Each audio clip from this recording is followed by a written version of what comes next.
So, you're ready to move abroad, are you? You're ready to leave your home country. Maybe it's the US.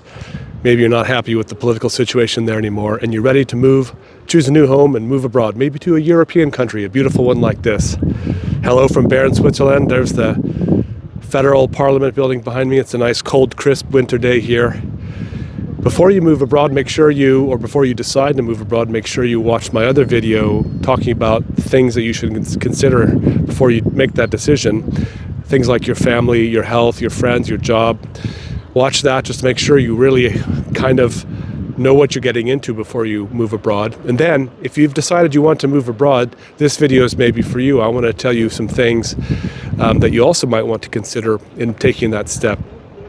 I am an American who's been abroad for 25 years. I live in Switzerland, and in that time I have gained the nationality of this country and of the UK as well. And ironically, I'm here to tell you, probably you don't actually want to move abroad.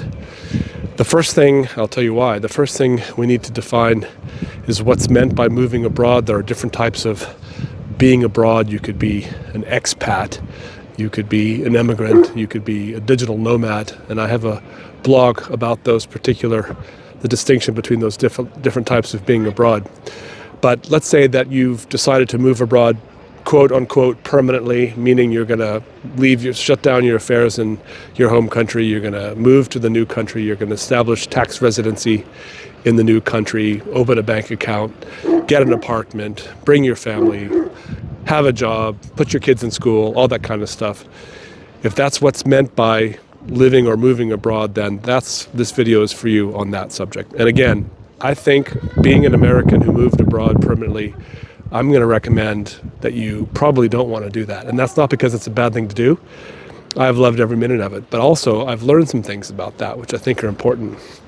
First of all, if you're moving abroad based on a country that you've chosen, I'll take Europe as the example because that's what I know the best. If you've chosen a European country like Sweden because on paper it's an ideal society, or you admire the public transportation or the healthcare system, and you made a pro and cons list of that country and you've decided you'd like to move there for that reason, I'm going to bet that you won't actually succeed long term in that country. I think you need to have a different mindset completely when you move abroad. And that mindset is rather that you are led abroad for some other reason in life, and you end up staying abroad, or by default, you've moved abroad. If you choose to move abroad, you're doing so based on sort of characteristics of a country, let's say, like I said, the healthcare system or something like that. But what actually matters in your life longer term are regular life things like your job and your family and your health and your social circle. And those are the kinds of things that you can't anticipate when you're moving abroad. Also, if you move abroad based on a pro and cons list of the country you're moving to, inevitably, I think you'll be disappointed by that country. Its supposed features or benefits won't quite pan out to be what they thought, and you'll be faced with challenges that you didn't expect before moving abroad. You may like the healthcare system, you may like the public transportation, but then you find out something that you didn't expect, like your professional qualifications aren't recognized in the new country. There's lots of taxi drivers in London or New York City that are qualified doctors in Pakistan or in their home country, wherever that might be, but their professional certifications aren't recognized. So there might be other stumbling blocks that prevent you from working, having the career that you want to have, or there might be individual things that are harder to do, like get a driving license or have apply for an apartment, things that you don't expect.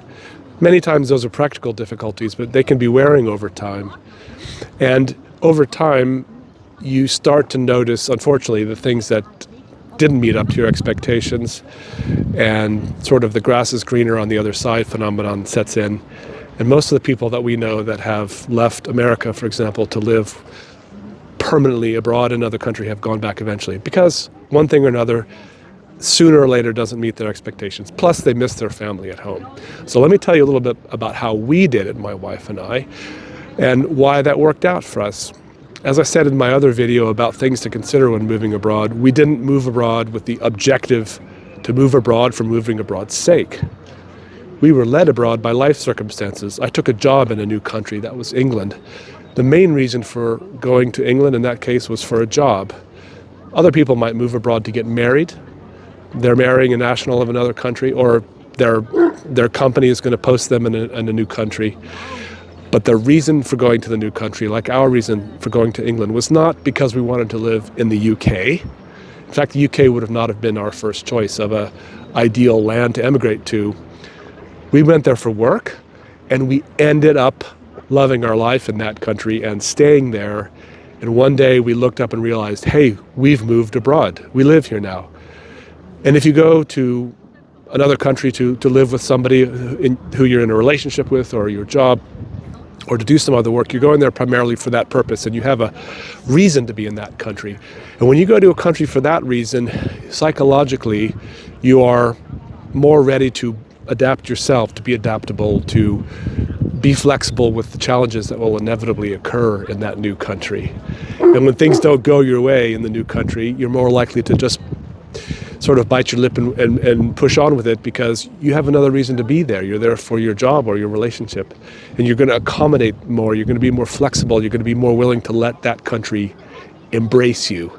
And you're going to learn that way to appreciate and love the things about that country. So take England, for example. England has a reputation for bad weather and bad food. We knew that when we went there, and therefore we didn't go with the expectation to live forever in England. But after we were there for our work, and we were sort of forced to integrate into the society because we knew we had to be there, well, guess what? The things like the weather didn't bother us so much after all. And it turns out we found wonderful food in England. And that's just one example. Or moving to Switzerland, we were faced with the challenge of learning another language, German. We had to come here for our work, and then because we were here and had to do our jobs, we had to learn German.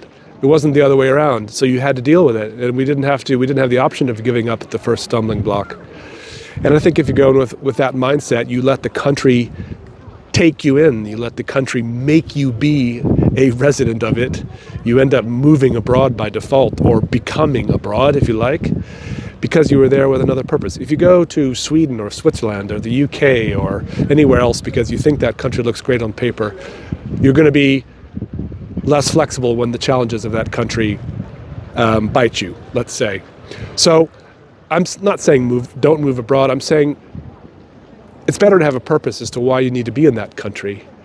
And in that ironic way, it might be better if that country isn't a utopia on paper at first, because then you're going to go there with your mission, the thing that you need to do, and you're going to end up by default finding the things that you love about that country. You're going to end up meeting people, having a social life, integrating in the country, because you have to be there.